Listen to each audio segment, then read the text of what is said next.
Surya sir and RJ பாலாஜியோட கருப்பு ட்ரீசர் release இருந்தது.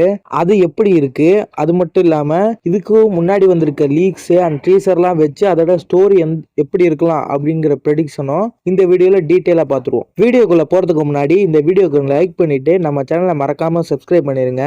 இந்த யூடியூப் காரன் ஹைப்னு ஏதோ புதுசா ஒரு பட்டன் கொடுத்துருக்கானா, அது உங்களுக்கு இந்த வீடியோக்கு கீழே காட்டுதா அப்படின்னு சொல்லுங்க. அப்படி காட்டுச்சுன்னா மறக்காம அந்த ஹைப்பை கொடுத்து எங்களை மாதிரி கிரியேட்டர்ஸை மோட்டிவேஷன் பண்ணுங்க. ஃபர்ஸ்ட் ஆஃப் ஆல் கருப்பு ட்ரீசரை பொறுத்த வரைக்கும் பக்கா கமர்ஷியல் படமா எடுத்திருக்காங்க. அதை இந்த ட்ரீசர்ல கன்வே பண்ணியிருக்காங்க. ரொம்ப வருஷமா எக்ஸ்பெரிமெண்டல் படமாவே பண்ணிட்டு இருக்க சூர்யாவுக்கு திருப்பி பேக் டு த ஃபார்ம் மாதிரி பக்கா கமர்ஷியல் படமா இது ரிலீஸ் ஆக போகுது. சில பேருக்கு இந்த கமர்ஷியல் எலிமெண்ட் கொஞ்சம் டிசப்பாயிண்டிங்காகவும் இருக்கு. அதாவது இந்த டேபிளை தட்டும்போது சுத்தி உள்ளதெல்லாம் பறக்கிறது, அதெல்லாம் கொஞ்சம் டிசப்பாயிண்டிங்காவே இருக்கு. ஆனா சூர்யாவோட ஃபேன்ஸும் மற்றவங்களும் இதை ரொம்பவே என்ஜாய் பண்றாங்க. பிகாஸ் இப்போ அந்த மாதிரியான கமர்ஷியல் படங்கிறது ரொம்பவே கம்மியாயிருச்சு. இப்போதைக்கு இந்த படத்தோட ஹிட் கெஸ்ட், அதாவது இந்த படம் ஹிட் ஆகுமா ஃப்ளாப் ஆகுமா அப்படின்னு சில கெஸ்ட்லாம் பண்ணுவாங்க. அதை வச்சு பார்க்கும்போது இது கண்டிப்பாக ஒரு ஹிட் ஆகிறதுக்கான சான்சஸ் நிறையவே இருக்கு.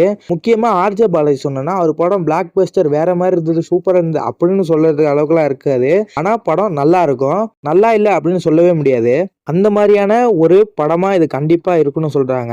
இது தமிழ்ல எந்த அளவுக்கு ஒரு பெரிய சம்பவம் பண்ண போதோ அதே அளவுக்கு தெலுங்கு மார்க்கெட்ல ஒரு ரொம்ப பெரிய சம்பவம் பண்றதுக்கு வாய்ப்பு இருக்கு அப்படின்னு சொல்றாங்க. ஏன்னா சூர்யா சாரோட தெலுங்கு மார்க்கெட் நமக்கு நல்லாவே தெரியும். நம்ம எப்படி சூர்யா சார் கிட்ட இருந்து ஒரு பக்கா கமர்ஷியல் படம் ரொம்ப நாளா எதிர்பார்த்துட்டு இருக்கோமோ அதை விட வெறித்தனமா அவங்க ரொம்ப நாளா எதிர்பார்த்துட்டு இருக்காங்க. அந்த மாதிரி ஒரு படமா அமையறதுக்கு இதுக்கு வாய்ப்பு இருக்கு. இந்த படத்தோட ஸ்டோரி அப்படின்னு எடுத்துக்கிட்டோம்னா ஃபர்ஸ்ட், அதாவது ஆர்ஜே பாலாஜி சார் ஸ்டோரி சொல்லி சூர்யா சாருக்கு பிடிச்சி படம் ஓகே பண்ணி அனௌன்ஸ் பண்றதுக்கு முன்னாடி வரைக்குமே ஒரு மெயினான ஸ்டோரி பரவிட்டு இருந்தது. அதாவது இந்த படம் ஒரு கோர்ட் ரூம் டிராமா மாதிரி இருக்கலாம். அதாவது ஃபர்ஸ்ட் ஹாஃப் வெளியில நடக்கிற மாதிரியும் செகண்ட் ஹாஃப் ஃபுல்லா கோர்ட் ரூம் டிராமா மாதிரி இருக்கலாம் அப்படின்னு சொல்லியிருந்தாங்க. இந்த படத்தோட ஸ்டோரியா என்ன சொல்லப்பட்டுச்சுன்னா, ஒரு கோர்ட்டுக்குள்ள ஒரு சின்ன சாமி ஒரு கோயில் இருக்கு, அதை ரிமூவ் பண்ணோம். இதுக்காக அந்த கோர்ட்ல நடக்கக்கூடிய ஒரு கேஸ் தான் இந்த படம் அப்படின்னு சொல்லியிருந்தாங்க. இப்போ வந்திருக்க டீச்சர் வச்சு பார்க்கும்போது இது 50% to 80% கரெக்டாக இருக்கிறதுக்கான சான்சஸ் இருக்கு.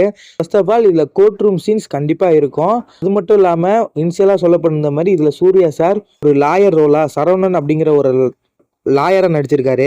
அவரு லாயர் படிச்சுட்டு அவர் ஊர்ல ஒரு கிராமத்துல இருக்கக்கூடிய ஒரு ஆளா இருக்கலாம். அதுதான் நம்ம பார்க்கக்கூடிய அந்த சால்ட் அண்ட் பெப்பர் லுக் கொண்ட, அதாவது கருப்பு சட்டை கருப்பு வேட்டி கட்டிட்டு வருவாரு அந்த சூர்யாவை இருக்கலாம். பேர் இது டபுள் ஆக்டிங் சொல்றாங்க, அதுக்கு வாய்ப்பு கம்மி தான். அங்க இருக்கிற சூர்யா உங்க ஊர்ல ஒரு கருப்பசாமி கோயில் இருக்கு, அந்த கோயிலை ரிமூவ் பண்ணு ஒரு கார்பரேட் கம்பெனியோ அல்லது கவர்மெண்ட் ஆர்டரோ இதோ ஒன்று வருது. இதனால லாயருக்கு படிச்ச சூர்யா அங்கேருந்து ஹைகோர்ட்டுக்கு வந்து அதை எதிர்த்து இவர் கேஸ் போடுறாரு.